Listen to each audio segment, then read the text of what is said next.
Hello, hello. Hello, hello. Ooh, How's it going? almost almost got the bad feedback loop there, but we are safe. Nice.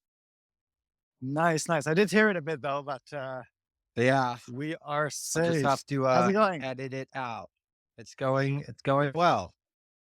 It's Monday. It doesn't feel like Monday to me. No, not at all. Seems like the weekend flew by too quick, but I took it easy, got some good rest and recovery in, got a lot of work done. Yeah. I Nice, think nice. I I love think Sunday is the day solopreneurs are made. yeah, man. It's so true. Like I love people that like put in the work on the weekend, you know? Dude, it's that time where you can just uh have really deep focus, completely uninterrupted, and really think about like, whoa, why was I caught in that little rabbit hole when I need to be focusing on this much higher leverage thing? I have so many epiphanies on the weekends. I go for walks, I talk to my friends, I speak my ideas out loud, and I just always feel good for the most part starting my weeks. Unless, of course, I hit the bars on the weekend. Then you're due. Yeah, yeah, yeah.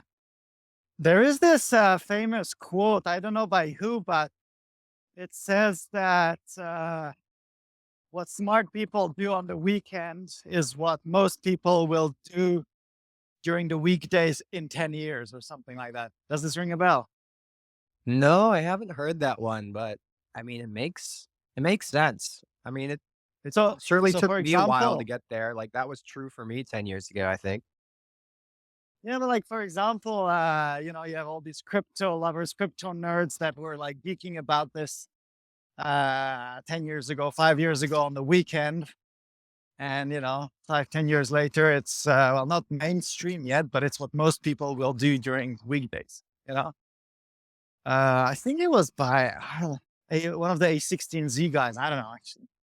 Yeah, man, I've been trying to up my content intake. I focus so much on output these days, but I haven't been so good about my consumption. And Yeah. one thing I want to start trying to read more of is just the A16Z reports. They have so many good ones they're putting out, and I don't know what the quality of them are, but I have suspicion that they're pretty good. So I want to start reading those just to absorb some of the frameworks they're using to look at the space. Nice, nice. I just retweeted actually the link to the space. Yeah, Let's I'm gonna see invite a few if people via DM. a couple of people drizzle in. Yeah, unfortunately, I'm in the streets and not near my laptop this time either. So All might a good. bit of might We might have a just bit of background noise. I'll have to mute sometimes. Yeah, just use that mute button liberally. I've actually always wanted to build like I'm not like a complete mechanical keyboard nerd, but I do really like the feeling of mechanical keyboards. And I really want to have a single button, like a single key that's wireless that I can have kind of on the side of my computer that's just a mute and unmute button. But it'd be sweet if I could use it for spaces as well. Or maybe even like push to talk. That'd be handy because when I'm especially like if I'm just kind of like roaming around, it's annoying to hit this touchscreen button. Yeah, yeah, yeah. I'm actually quite surprised that there's no solution yet that like automatically mutes you when you don't speak. Right? Right. I mean, there is the host of the space can mute everyone in one button. I've never Yeah, had to use that, but I think as our spaces start to get more wild, we might have to. yeah, but that's different, right? I'm speaking of something that now I am talking. Now I am like I don't know, putting in some voice. But the moment I stop for let's say Sure. half a second, right? Then it like automatically mutes me and then unmutes me when I start speaking again, like that kind of stuff. Yeah, yeah. Discord has that. Does it? Yeah, you can kind of set that in the settings and determine at which amplitude or volume level it opens up and closes. But it can be finicky, sometimes you like miss something at the beginning or hear too much at the end. Uh It's not always perfect. Welcome, Oh, everyone. We've got Saleh, content creator, my guy. We need more of those. Vashart, my beloved wall art winner. Um, Omphalumpon. I remember you. Yeah, freelance 3D artist. Yeah, welcome, man. So happy to have you in the room. Darth, I absolutely love your PFP. It makes me feel like me. That's how I feel in the mornings, actually, just looking at your PFP. Welcome, guys. If you can like share the link with your friends, retweet it, get some other people in the room, that would be great. I sort of jokingly titled the space "Let's Make a Meme Coin." We don't necessarily have to do that. It was kind of just a funny title because I didn't necessarily know what we were going to talk about today, but we could make a meme coin in 27 seconds. So I hear. that's crazy, man. I think they got it down to 15 seconds since. Have you launched any like shit coins before? No, but like the idea crossed my mind this weekend for sure. But I was like, nah, because there's also like, a reputation thing. And then, I mean, at the end of the day, it's pointless. So, Yeah, no, I feel that. I mean, freaking Wojtek and the Punks Club guys launched a pretty funny one. I don't yeah, know if you saw that. Ep Ep the EPEP. yeah. How high did that end up going? But I don't know. I didn't like that personally that much because, like, keep things separate, like, I mean, you're building a serious product, then you shouldn't be launching like meme coin. That was my attitude as well. Yeah. Well, there are two meme coins I want to launch at some point.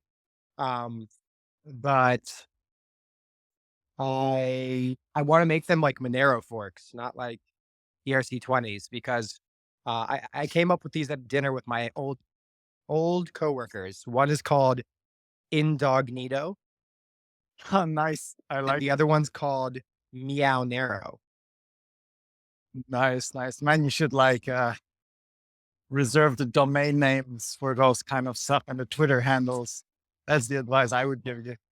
Yeah, I mean, shoot, I've spoken them out loud on the internet now, so they're probably Okay. already made in Or 25, 24, 23.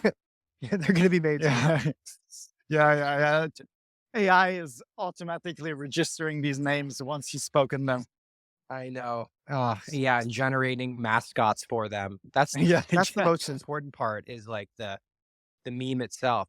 The It's pretty animal. Yeah. crazy to see the transition of like, you can kind of like very obviously see the people that were in the space for the money alone because they so quickly just moved from NFTs Yeah. to meme coins. And like, it's like the whole meme culture and pumping the floor and all of that. It's like hyperbolic when you have a fungible token. Like it just happens so much faster. I think. I mean, I think part of it was the meme itself was very powerful, but I think there's just greater velocity when you have an ERC20 than when you have kind of like non fungible things. It's a little bit more of a clunky 0 to 100 movement.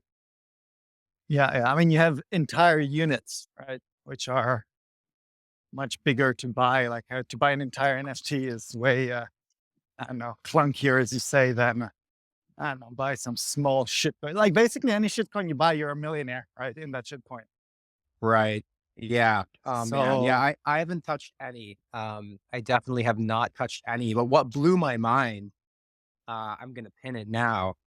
Let me find this. Did you see that somebody sold 14 bored apes like within the last 48 hours? So that's like 672 ETH or 1.2 mil. that's And put it all into Pepe. nice. And is he down on that or where is he? Dude, I don't know. So this was posted on, let me see, yesterday, a little less than 24 hours ago. Yeah. Oh, nice. I saw one guy that sold a board ape, put all into Pepe, and then 24 hours later he was up like 40 ETH, so which is just crazy. But You got to admire the big cojones and the big bets here. yeah, I mean, listen, this is like degen casino.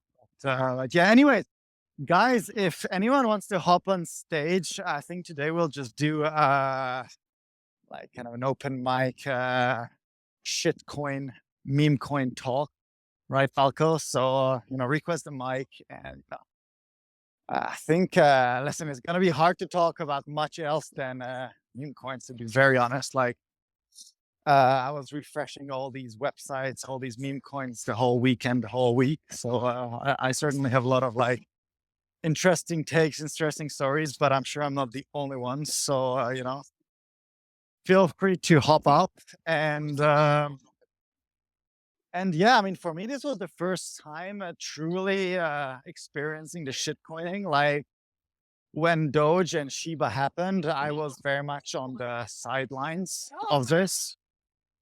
But now I feel that it was very much the NFT community that got into it, right, Valko?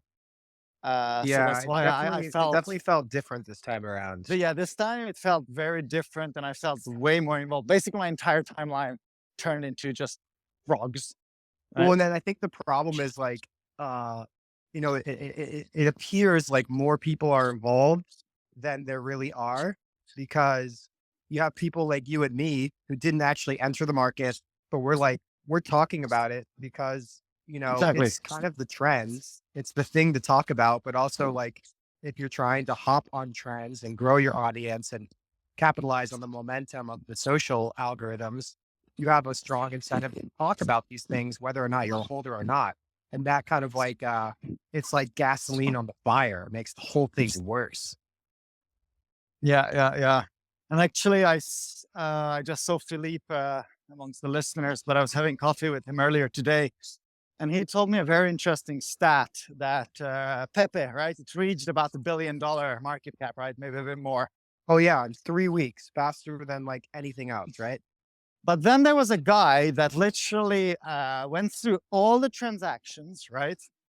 And calculated the gains, realized gains by all these holders.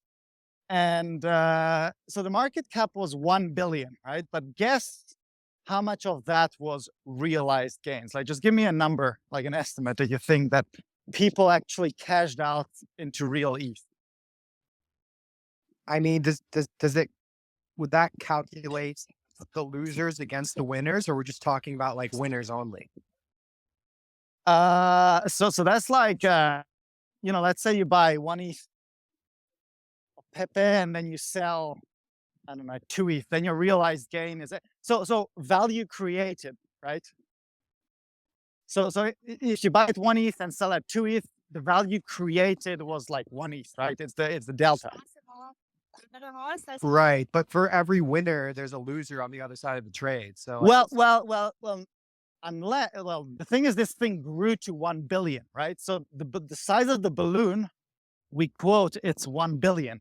But how much of that is actually like realized gains? Like that's the question. I mean, So I don't know. I mean, you're making me want to give a comically low number, like 10 million. I mean, that's too low, but the answer is 100 million, right? So Wow, it's the fascinating. which is not a lot of money, right? Which means that the remaining people are either still back holders, like at a massive loss, or borderline break even, right? So Interesting. I wonder if they've been trying to sell or if they're holding on because they believe in higher highs and they haven't even attempted to sale yet. well, and that leads on to the next point, that trying to sell, when you're holding a small bag and the price of the gas fee is bigger than your bag, this whole gas fee topic comes into discussion. Yeah. Oh, I So haven't done any on-chain activity during all this madness because I don't even want to look at like how much Gwei or whatever the hell the gas prices are right now. yeah, yeah, yeah. So Darth, yeah, I mean, welcome to the stage. What is going on? What do you think about this? You look like a Pepe that had like some sort of chemical poured on top of you, and now you're just a blob. Yeah, so thanks guys. First time on stage, but I've been to your been to a bunch of your spaces before. Yeah, I'm Darth. I'm based in Hong Kong right now, so it's actually like 11. I got in on PayPay on the 17th, so I'm up quite a bit. I've already cashed out some and I rebought, so it's pretty much I've already taken out my capital. I've taken out 100% of my profits, and now I'm still sitting on like 30x. So, I mean, Oh I don't yeah. know about when everyone else, but like I've gone out, I picked up my mom a Mother's Day gift. I haven't bought anything for myself yet, so I'm just waiting for that. I'm still DJing for that like four bill market cap, and then I'm probably gonna go buy something that's not crypto related. So That's you're not amazing. going to be rolling your profits into JPEGs. Probably not. I like right now, like this for me, I think the whole sentiment is why put back profits into a JPEG that's gonna maybe make you 2x. Whereas, right now, if you're doing meme coins, you can make a quick 5x in like 2 weeks. There is no NFT out there that can make a 5x right now, right? Hey, say that, but you never know. You never know. Checks came out of nowhere for me. Checks was like, I think checks like shows probably not quite Pepe level returns, but it surely had like an amazing, I think it was a 300x return in like 30 days. I mean, that's obscene, pretty unheard of for NFTs. That came out of nowhere, but I mean, you're probably right. Like the asymmetric upside on these meme coins is definitely more prevalent. So Yeah, you're but cashing out for IRL assets, a gift for your mom, potentially something for yourself, maybe some regular investments. No, just definitely just going DJing again. I actually made so I've been in the space since 2014, but I've been in and out, made my money in ICOs, cashed out on BTC around 15K when it hit 20K. But I missed that whole NFT, and like I missed pretty much all of DeFi summer. So I missed out on quite a bit, but then I wasn't really focusing on crypto back then. So like, you win some, you lose some. So I mean, for me, it's just I've been in and out, and I'm happy to come back and just be like, hey, try to be altruistic about like different crypto projects. I'm not here to shill a project right now, but like there is one project out there that like I feel really bad because there was the dev pretty much rugged the entire community, but he renounced the contract. So I've been trying to help out, just retweeting this project. I'll always say it if people want to hear it, but if not, then I rather not shill it. But yeah. I actually like these stories a lot. I have a friend, and I can't remember off the top of my head which project he was a part of. It might have been Crypto Bulls, but basically, yeah, I think Crypto Bulls, it became kind of apparent over time. It was a rug because the devs basically didn't say or do anything or execute on anything on their roadmap.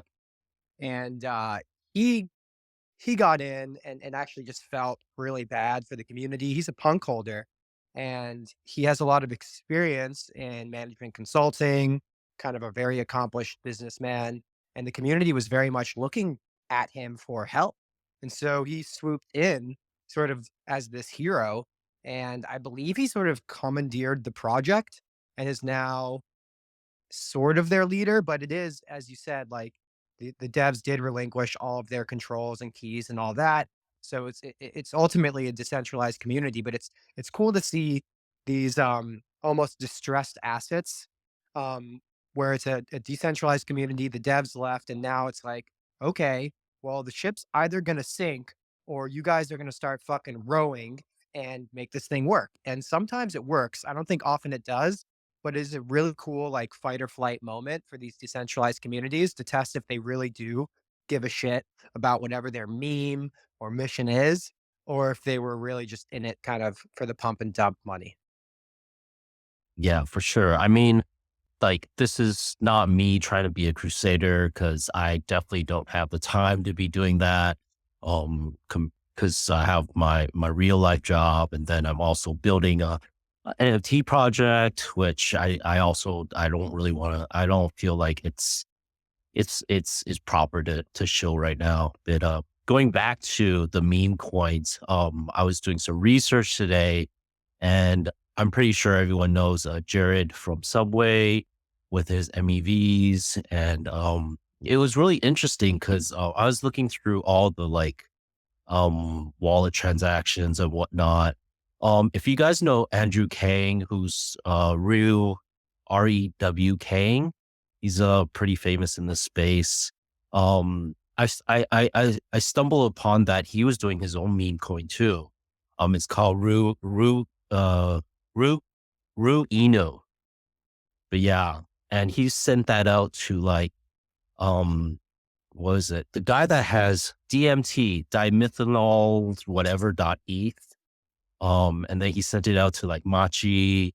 He sent it out to a few people. So I thought that was really interesting, but no one seems to be talking about that yet. That reminded me of this like OpenSea Pro announcements for this new on-chain analytics tool called Bubble Maps. It's actually something I've kind of dreamed about having in a very user-friendly way. Just a way to input maybe like a list of addresses and understand the connections and relations between them and see kind of this like spider web, but with also like bubbles showing magnitude of size and relation and one-way relationships and two-way relationships. And it seems they've kind of, I mean, I never really specced out this idea, but it's something I've just kind of wanted because doing chain analytics is pretty difficult, like unless you're really a data scientist. And it was something I always wanted. It looks like they've maybe kind of done it.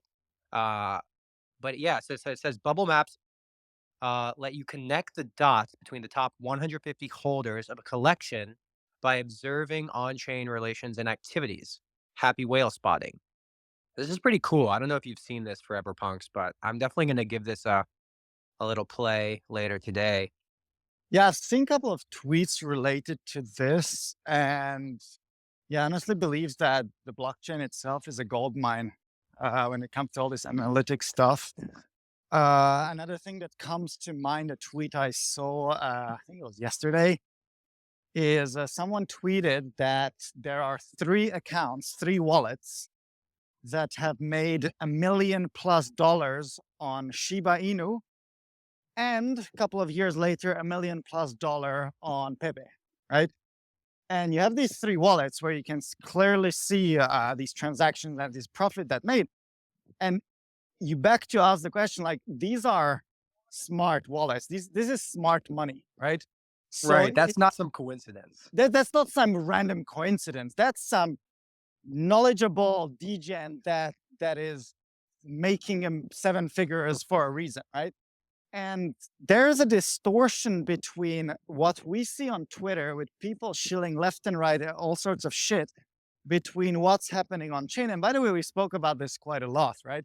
But if I were to get deep into like playing this game, I would be looking at the chain with all this chain analysis related stuff and try to copy these smart people rather than just, oh, buy what the influencer tweets about, because right, it's usually fill and then shill, right? So Right. I mean, dude, so hindsight's 2020, but the barrier to kind of have that visibility to the blockchain data, like I said, it's super hard. It's just for data scientists.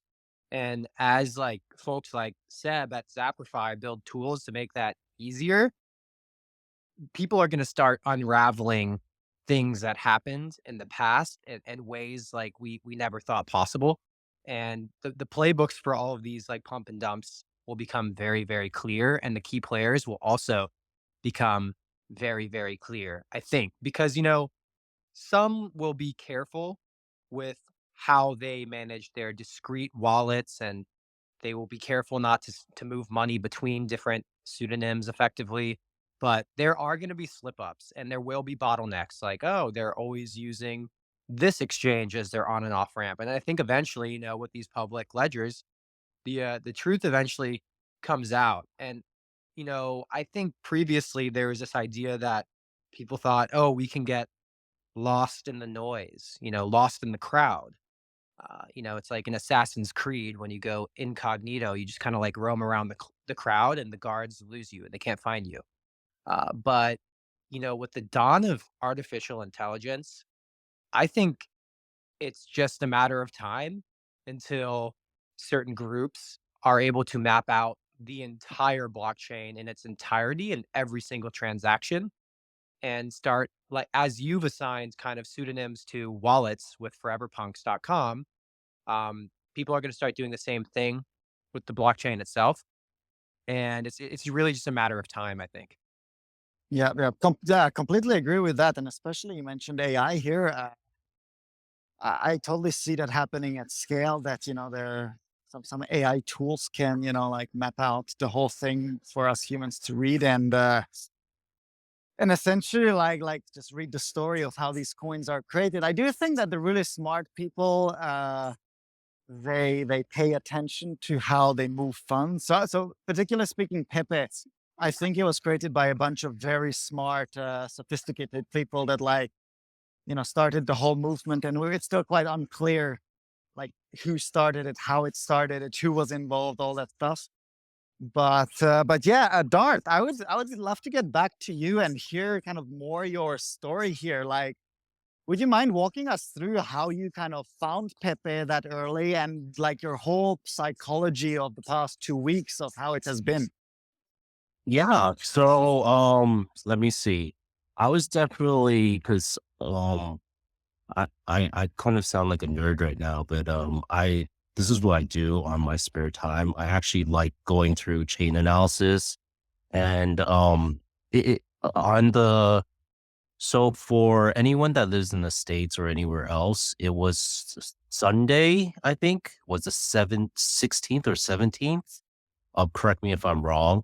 But and then I saw PayPay, and then from there I just started digging at these wallets. I was like, oh wait, why did this guy spend like 27 dollars and he got like a trillion tokens? I was like, okay, so I got more interested in that. And I was like, okay, this PayPay meme is definitely gonna take off because from Doge to Shiba, and then there's been like all these dog coins, but like PayPay's been around. Like if you guys know, I think it was like 2016, they did like a PayPay DAO or a PayPay coin, but that never took off because I think like the whole market wasn't mature enough back then. But then through NFTs, it onboarded a lot of people, and now all these NFT people that made money, sold like a board ape for 100 ETH, they're sitting on like a ton of money that they haven't been touching. So PayPay was like the best excuse, right? I'm a degen, crypto degen. I'm going to take 10% of my portfolio and just throw it at this coin and see what happens. So how I got more involved was like, I just started buying this coin. I was like, okay, I'm not going to degen that much. And I only put in like point 0.3 ETH. Obviously I wish I put in more, but I mean, hindsight's 2020. So, but yeah. And then I've just been watching, Paulie just go off about it. And then I think Paulie's a character because he doesn't give a fuck about what he just says on crypto Twitter. And he just goes off and off. And then I just remember he was like, what? He was messaging maybe like 50, 50 to 100 messages a day, just PayPay. And I was just watching like the whole meteoric rise of PayPay trending. And, like I started telling people on like the 19th, like I was like, hey, like I think PayPay might take off. So I've helped my friends make like 10x already. And like everyone's like, yo, I'm gonna buy you a beer. I'm like, cool. Like, yeah, when we see each other, just get me a beer, and then don't forget to take your profits. But yeah, that's pretty much my And so story. and so you mentioned that you took profits, but then you bought back in later, or how did that work? And what was like your psychology behind that stuff? Yeah. So I've already done this with sheep, but I wasn't as successful. But over the past few years, I started doing more TA, and then I started looking at RSI, which is the relatively strength index. And I just started to notice that, when there's like a high buy or a strong sell, then that's when, you either buy or sell. So by looking at the charts, I was able to just look at everyone's psychology and just be like, okay, this is a good time to, because everyone was starting to FUD around. I think the first FUD was like 100 mil market cap, and then it went to 50 and then 100. And every time someone was FUDing, like there's people like buying, and I was like, okay, there's going to be a sell off soon. Cause people like, even though the smart money, put in 10 ETH, no one's going to take out exactly 10 ETH when they, or else, they honeypot the entire like ecosystem. So I was just taking out like, maybe like point five there. And then I just put back like point 0.2. And then, yeah. So, I mean, I'm just holding about like 4B Pepe, which isn't, I mean, for you guys, it might not be that much, but from point 0.3, yeah, it's good. Nice, nice. But well, what's interesting to me is that you mentioned Shiba, that you had previous experience with Shiba, and it kind of feels like from all the friends that I hear stories from, that those that made a true killing, true multipliers, were really those that kind of had previous experience with this, right? So, like one of my friends, we're DMing, and he's like, "Yo, I'm sitting on 100K USD Pepe," and I'm like, "Bro, that's insane." And I'm like, "So taking profits?" And he literally told me like, "I've seen this story before, and I'm either writing it to zero or to a million, you know?" And and to me, it was just like insane to hear that, because I mean, I was like, if you get 100K in like 4 days, like surely you would take some off the table. Like personally, I would have taken, I guess, most, if not all, of the table. And then you had these guys, call them degens, I'd say. They were like, no, fuck it. Like YOLO, we live once. We've kind of seen this story before. Why not just take a chance?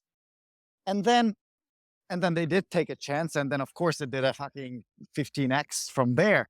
And then they took off 100K times 5 off the table, like, and then they still have Pepe. So it's like really like the people that made a killing were those that had experience, but then the people that come into it for the first time, they're like, oh, okay, I buy the top, I buy when it gets listed on Binance, and it's really kind of the opposite what you should be doing here.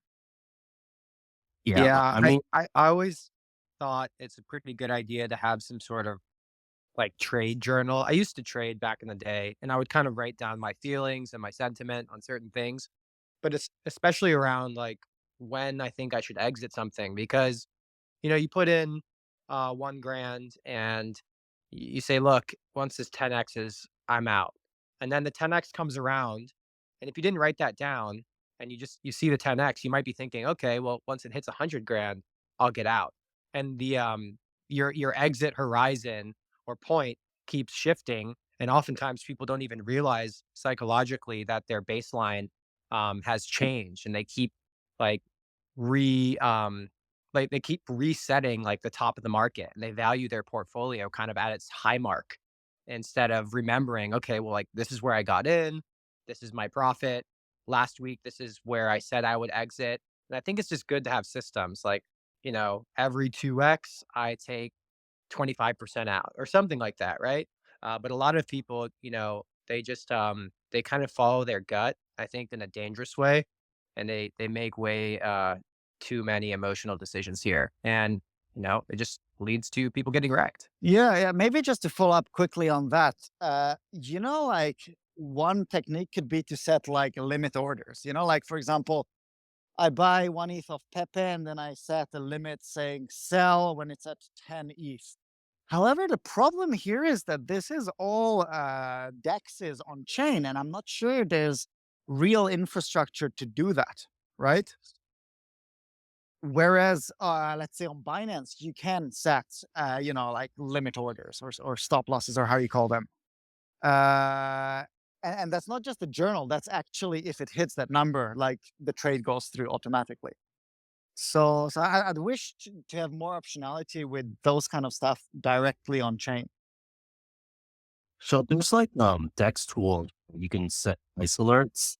That's what I do. I just set price alerts. Obviously, I set it a little lower than what everyone else says.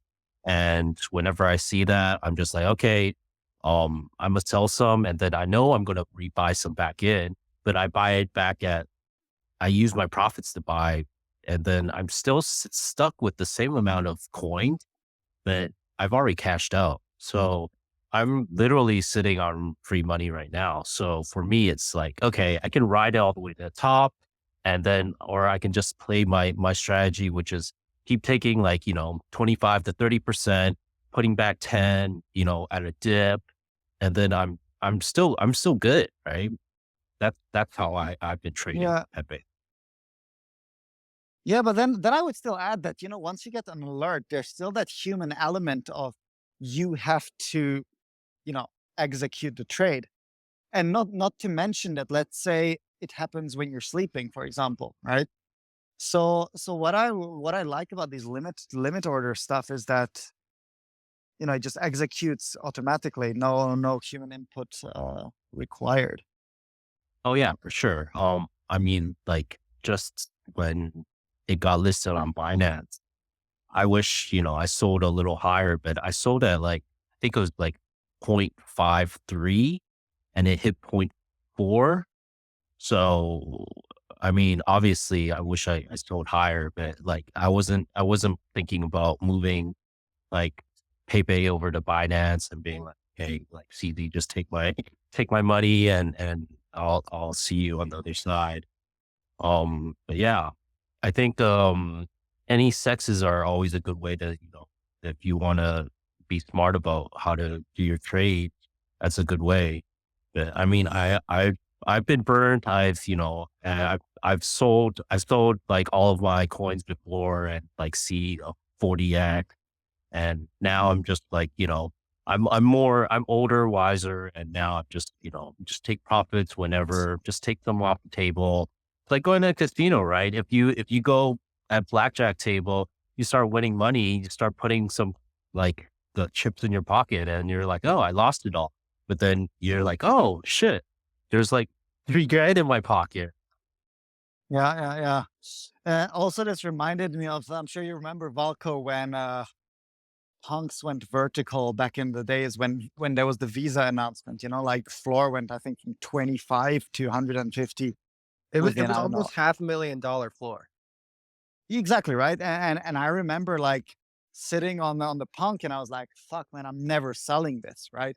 Whereas of course with hindsight, it was like, okay, you know, it would be good to get out here and then get back in later when it like cools down. But what was your psychology, Valko? Because you were sitting on four punks back then. No, you had definitely I like was I sold was one or sitting on two. 5 back then, actually. And, I still to this day believe in higher highs. I personally am not one to try to time the market. For me, it's a kind of a gambling type of behavior that, when I have tried to trade in the past, it hasn't really been super successful, or, it was mildly successful, but when you do the math on, like, the cost of my time, the cost of my increased tax obligation on higher frequency, non-capital gains qualifying trades, it just didn't make sense. It wasn't worth the headache, and I also felt like I, to a degree, sold my soul to the devil. I had these price alerts going off, and I'm talking more about trading tokens, not the punks at the moment, but I had, alerts going off in the middle of the night, and I just, sometimes I would watch the charts and do TA for 3, 4 hours on end, and it didn't feel good, and I felt like maybe I was marginally outperforming the benchmark in the market, which for me was always Bitcoin. Am I outperforming Bitcoin? Um, and sometimes I was by like 5, 6, 7%, but when you factor in the cost of my time, increased tax obligation, it didn't make sense. And so I kind of a long time ago decided, you know, trying to time the market is just not for me. And I am a person that just believes in buying and holding and, doing what you can to make long-term high conviction bets to outperform whatever the benchmark is. Now, at a certain point, you're always trying to time the market. Like if you are planning to buy and sell at a later point, even if that's 3 years later, you could argue on a more macro scale, you're trying to time the market. And then there's of course kind of the Warren Buffett philosophy of never sell, right? And you just grow your bag, and your bag gets bigger and bigger and bigger. And to what end? Like, well, I don't know. I mean, you can obviously use that as collateral. There are ways you can pull on that bag of money without selling and realizing the tax consequences. But yeah, I basically when I saw the punk floor hit, to get back to your question, almost 500K, I was like, damn, this is crazy, but it makes sense to me. This NFT movement is blowing up. I think NFTs are here for the long run. We are just getting started. We're going to see millions and millions, billions more NFTs, and punks will always be the kind of catalyst that started the whole movement. And yeah, they weren't the first NFT, but the 10,000 PFP, um, you know, trend, all of that started with punks. And so I think punks will only get more and more valuable over time. Whether or not they outperform ETH itself, I think that's hard to say. But obviously, by having a position in punks, I believe there is a large chance that punks can, in fact, outperform the benchmark of Ethereum itself. So when I saw that 500K floor, I was just like, you know what? Like, maybe this is it did occur to me, all right, maybe this is the top, but maybe it's not because you never really know.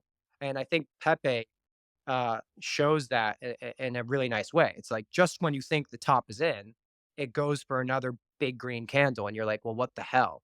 And that's at the end of the day the Vemblin good effect, and it's the same reason we didn't sell, right? It's as the price increases for the asset, so does the demand, which that defies typical markets. Usually, as the price increases, people are less interested in the product or service. So the demand decreases. But with punks, the demand only increased, but only to a certain point, right? And then the bubble pops, and then you see the punk floor go from 500K down to like 100K, and that's where we are. But I'm still holding because most importantly, I believe in the community. I think it's the smartest group of people I have the pleasure of being acquainted with on the internet. I think Punks is the number one club on the internet. Obviously, I'm biased, but that's why I hold this bag. So that's probably my biggest reason for holding Punks. But also, I think, if you're bullish on Web3 and kind of therefore NFTs, and you don't have some exposure to Punks, then I frankly don't know like what the fuck you're doing, because I think that's the collection that you could buy and go into a 10-year coma and wake up and you'll still be fine. Everything else, you probably have to figure out when the best time to sell is. And, therefore you're essentially trying to time the market. And I think when you're trying to time the market, it's really like a losing game. You might win a few times, but eventually you're going to get wrecked. Now, there are people who consistently are able to outperform the market by actively trading. I'm not saying it's impossible, but like if you look at the data, you know, a vast majority of hedge funds, right? Their job is specifically to active manage funds and outperform the market, the S&P 500. The vast majority of them do not outperform the market consistently over like a 10-year period. And what that says to me is like, all right, if these guys, teams of 100, 200, sometimes 500 quants and financial experts are unable to, with their effort, outperform the market, then like, how the hell is an individual expected to outperform the market over, a 5, 10 year period? I think people fool themselves, and this is just my opinion, right? But I think the data does support it. People fool themselves in bull runs into thinking that they have some good strategy. But if you look at most of those people on a 10-year cycle, very few of them will actually consistently outperform the benchmark. And so punks to me are the benchmark for NFTs. And so if you're bullish on Web3 and therefore NFTs, you should have some exposure to the benchmark itself, in my opinion, unless you just have an incredibly high appetite for risk, right? Which is fine, like go for it. But don't be surprised if you get wrecked. Yeah, I couldn't agree more with all you said. And also what you highlighted here is like you identified what you're not good at, and you identified what you're good at, and you stick to what you're good at, and I think if you try to do too many things, uh, then you just get lost and get wrecked, as we say. So yeah, and trading is definitely not for most people, like but speaking of which, have you guys seen the recent announcement made by Blur, which is the lending, the Blur lending? Oh, they're adding well, yeah, I saw the lending, right? Like on but aren't they adding new NFTs you can use as collateral? Is that right? So I think it's very interesting what they're getting into, but they're basically proposing two type of lending mechanisms. One is you can borrow against your NFT, right? So let's say you have a punk worth 100K, you can post that as collateral and get some ETH or USDC against it. So that's like the typical one. But then the second one is buy now, pay later, right? So for example, that would give you the option to get a punk for less than the price. So for example, if you want a floor punk, you're already now able to, you know, only pay 5 ETH to get a punk. And then the remaining 45 would be given to you by the borrower, who then is compensated through interest rates. Have you guys looked into this mechanic a bit? And it's been pretty kind of a big last week, but of course, kind of not made as much noise as all this Pepe and meme coin stuff. Yeah, I mean, the whole model looks just like you're leasing something, right? And then you add interest on top of it. There's a lot of things that I think there's real world financial models that crypto hasn't even touched on.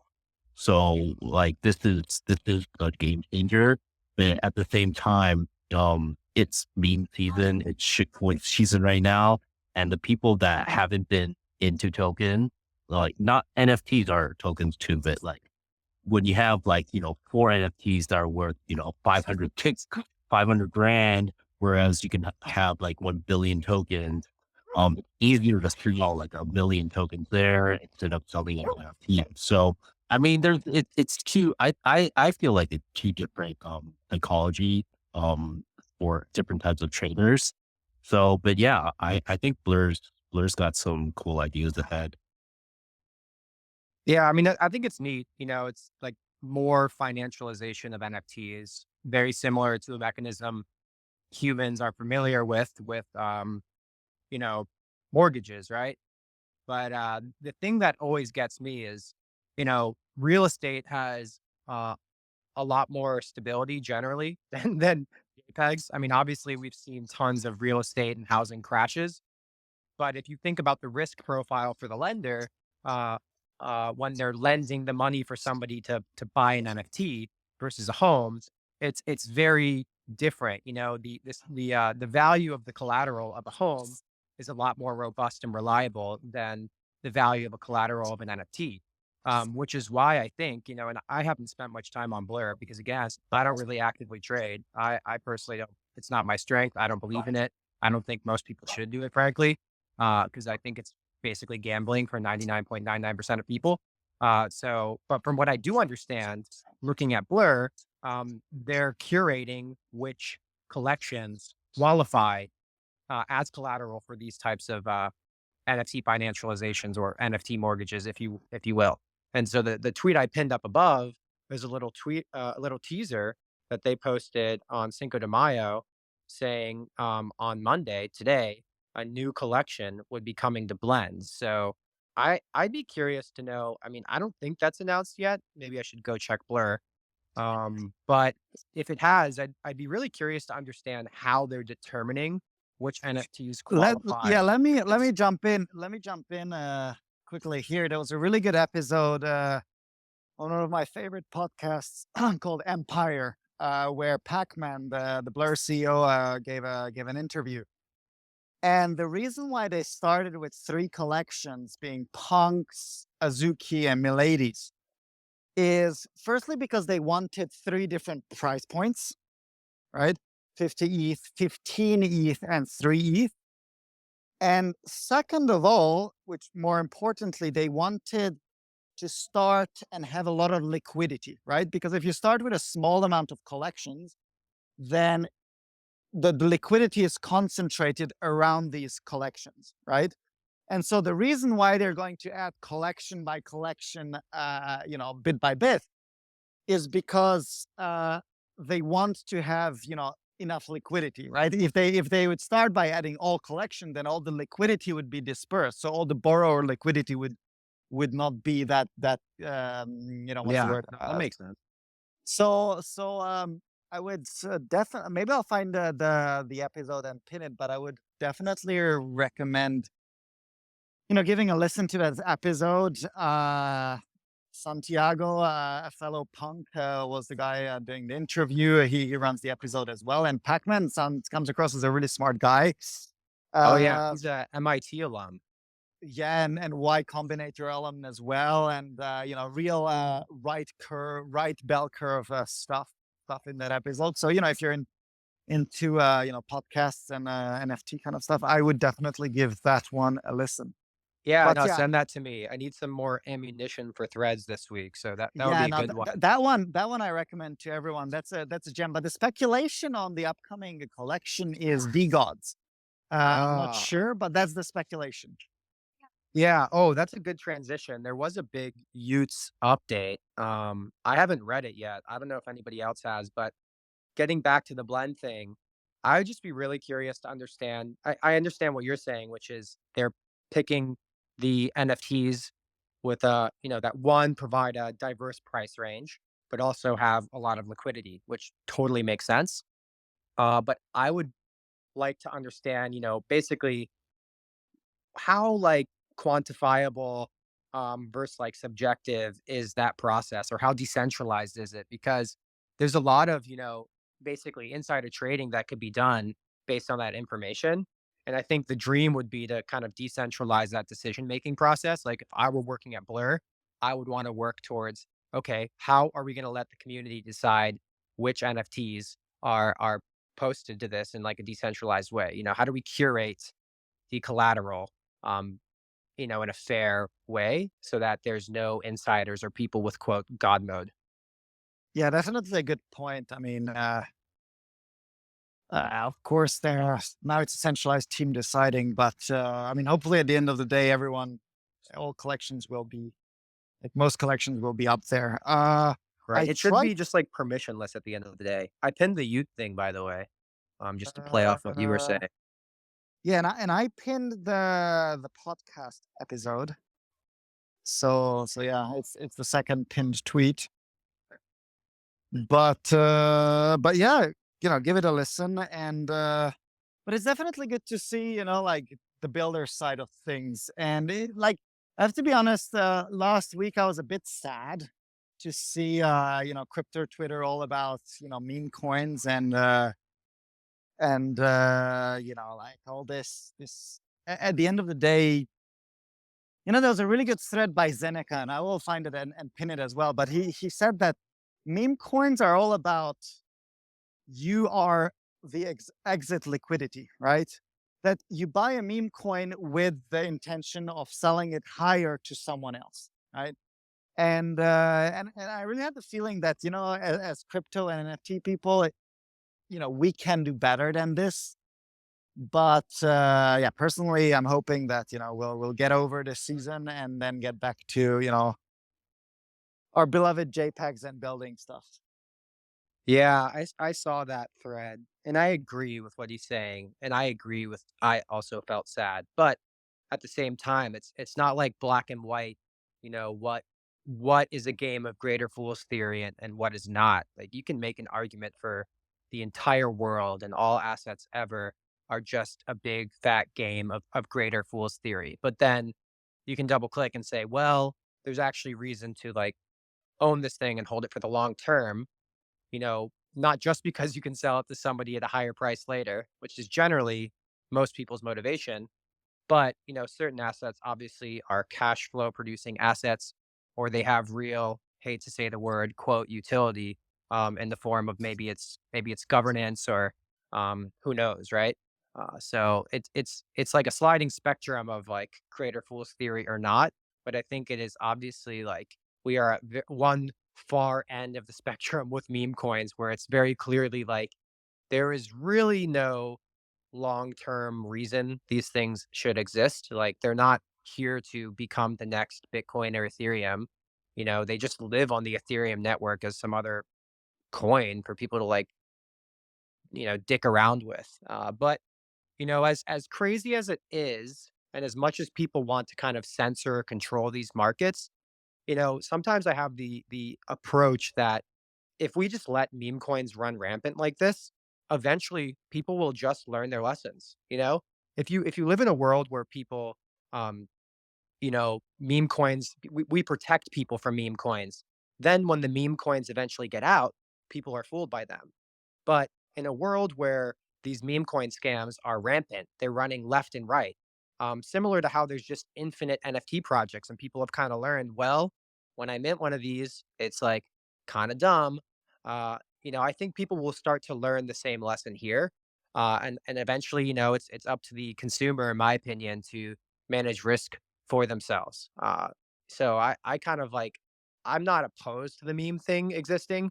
I just hate that it's kind of dominated this current cycle over the last 2 weeks because there's other really cool stuff happening, like the blend stuff. That's like a nice innovation, and I've heard of some other, like, neat things recently that I would love to be I'd love the narrative to be focused on, like, new DAO governance models that are emerging or whatever, like, new mechanisms of yield farming. Like, somebody told me about this product the other day, and I cannot remember the name, but, basically the way it works is, it's like a yield farming protocol, kinda like a yearn or something, but when you lock up your capital, you actually get your yield for the lockup period paid to you upfront.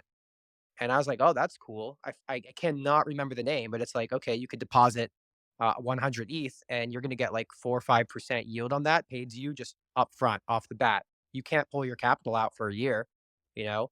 But, I thought that was a really cool innovation in DeFi that, frankly, I haven't heard enough people talking about. Yep, yep, for sure agree. And I was wondering, like, what do you think, Valco? Do these meme coins help adoption, like mainstream adoption, to bring, I don't know, the bull I think market so. back? Because, I like, I I think so too. Because you hear this story. Oh, a friend put in, $100. Now he's sitting on 1 million. Like this headline hits. You tell this to a normie friend, they're like, "Oh, I should maybe try that." Like, Yeah. I mean, it's a double-edged sword, and I think it depends on how you define, adoption, but there are 2 ways to look at least that I can think of right now. One is, like, new money from the traditional finance system that enters the crypto markets, right? And then the other method is, like, new users, right? And I think when you see these crazy meme coins that are breaking headlines and proliferating the world everywhere, we are bringing in new capital and new users. So I think from that angle, like the space as a whole must be growing. I would love to do some like chain analytics to try to measure that, and I'm sure somebody already has or will very shortly. But it's challenging, right? There's a lot of like variables in there to unpack, especially with the ability to just spin up infinite wallets. This idea of daily active users is like a very vague or complex topic in Web3. But from that angle, yes, meme coins are definitely helping adoption. But the double-edged sword element here is that I think sadly most of those new users are getting wrecked. Like they are the prey in this equation. They are the exit liquidity in this equation. And if they get burned that hard off the bat, what do you think their opinion of this space is as a whole? Do you think it's more like, wow, there's a lot of like legitimacy to this whole DeFi space, or like, yeah, this is gambling to the max and it's just scam city and crypto's dumb? And it's probably the latter, unfortunately. So it depends on what's more important, right? Do you want to have more organic growth or do you want to have like rapid kind of scammy growth, right? It's like if you look at referral systems, there's different methods, right? There's like, okay, we're going to pay users to join our platform and we're going to have a massive user spike, but they might not stay. And then there's like, actually, we are going to give referrers a percent revenue share so that they're incentivized to refer the right people. We might not have that big user spike of daily active users off the bat, but we're not going to have churn and these people are going to be here to stay. So we hope, because there's a better alignment of interest between the referrer and the referee. So it's kind of like, which is better? I mean, I don't know. And frankly, we can't really control it. The market's just going to do what it wants. But that's kind of how I'm looking at it. Yeah, interesting. Yeah. Definitely this one is the more spiky, scammy type growth. And yeah, I mean, the poor people that like enter now and buying the top on Binance, I'm not sure how they feel after, like stomaching I don't know, a minus 50% off the bat. But that's how kind of the crypto cycles go, like every 4 years, Bitcoin runs up. There's a massive media event, and then it washes out, and then more and more people stick around each cycle. I was pulled in through the spike as well. Yeah. So No, for sure. I mean, it's it gets me thinking, maybe we need to set up like I don't know what to call it, like a little community for the people who got wrecked. It's like, okay, we know you got wrecked, but it's okay. Come here and we're gonna show you the lights. It's like a foster home for people who got rocked in this current cycle. we could set up Chat GPT psychologists. Like apparently in Japan, they're already doing this. The psychologists are just like Chat GPT. Wait, this is pretty funny. We should make like a really powerful prompt. It's like 1,000 character prompt. It plays out a bunch of different scenarios and parameters that's specifically meant to be a therapist for people who got rocked trading Pepe and Turbo or other popular meme coins. That could be fun. And we could set up a little website for it, and people can just go and chat to this bot about its problems. And then yeah, maybe we put them in a community. We'll have a support network.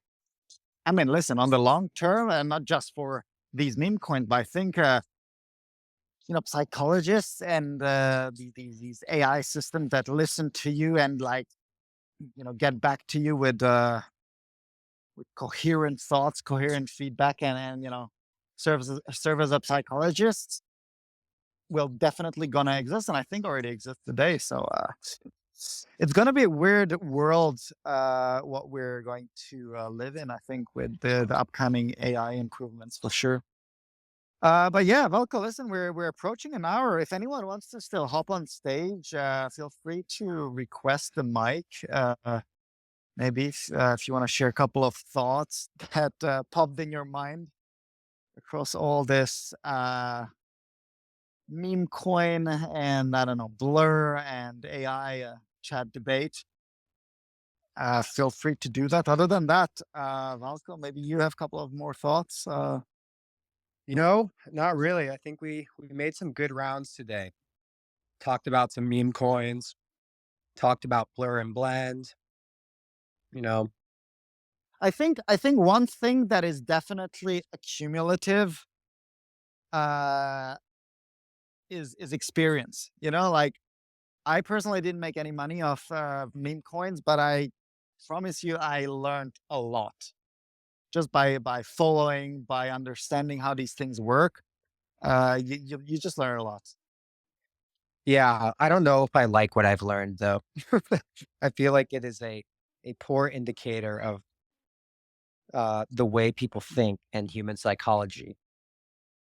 Yeah, one could say that, but it's definitely a learning. Like I definitely learned more about the space we're in than what I knew 3 weeks ago. Say, Yeah, no, for sure.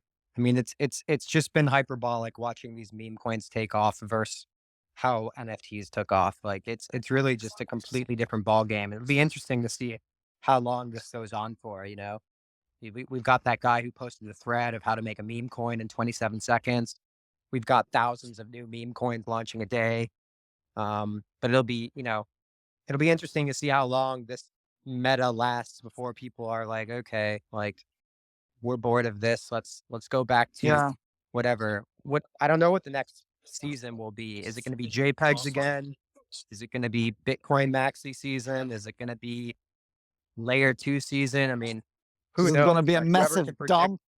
There whoever might be can just a predict that massive next dump in cycle the is going to market, be you know, rich. like, but Darth, what's your take on how long this shitcoin season is going to last?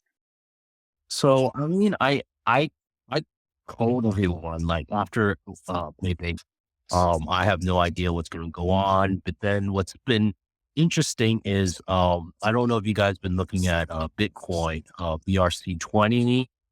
There's a lot of meme coins off of the Bitcoin chain, so that's something that might take off.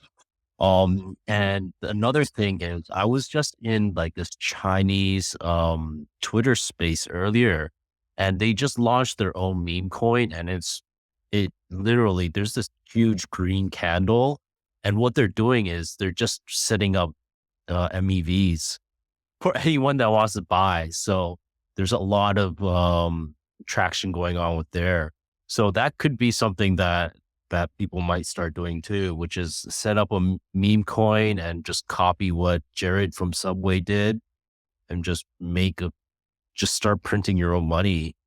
But yeah, I think this is really interesting because what you guys were talking about earlier, right?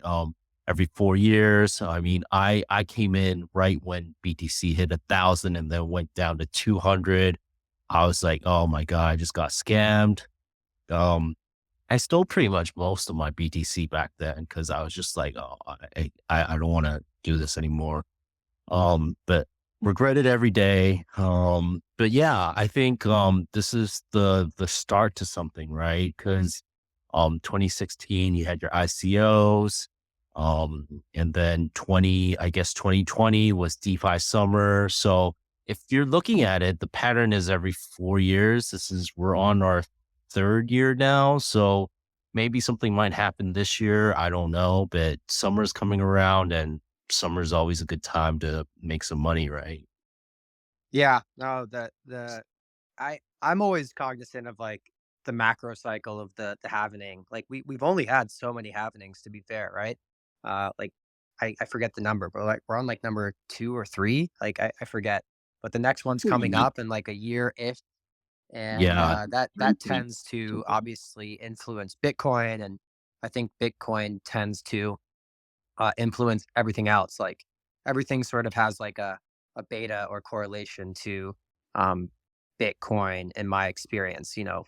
I either like hyper systematic risk relative to Bitcoin or lower, but that's something definitely to keep an eye on. But I think if you zoom out even further, there's obviously other macroeconomic factors to consider with regards to like actual traditional markets and election cycles coming up and you know, geopolitical affairs, all of that stuff could drive the market up or down. But, personally, not financial advice. I believe in higher highs for Bitcoin. I believe in higher highs for Ethereum. I believe in higher highs for CryptoPunks. And that's kind of where I'm putting my money. So we'll see where it pans out. And on the BRC20 stuff, I think that's pretty interesting.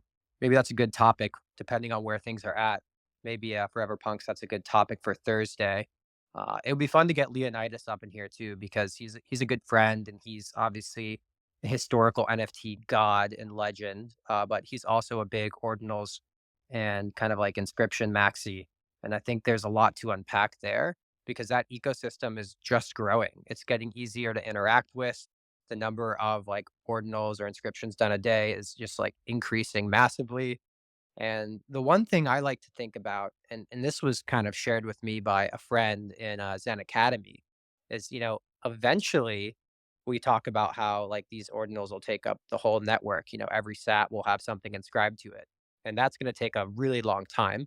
But eventually, as long as Bitcoin survives and people are still inscribing, that will be true.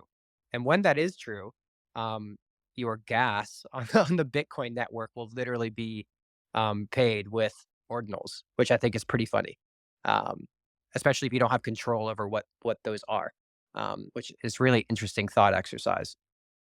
Nice. And I heard recently like Bitcoin is unusable.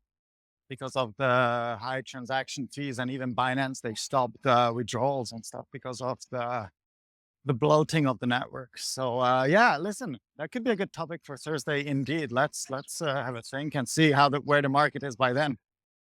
Yeah, absolutely. Well, I think it's time to close up shop. It was really fun. Darth, thank you so much for joining. Everybody, thank you for joining as a listener. If you want to join on stage anytime, please just raise your hand. We'd love to have you up here. And we will see you guys next Thursday or this Thursday. Thank you so much. All Thank right. you, everyone. Goodbye. Goodbye.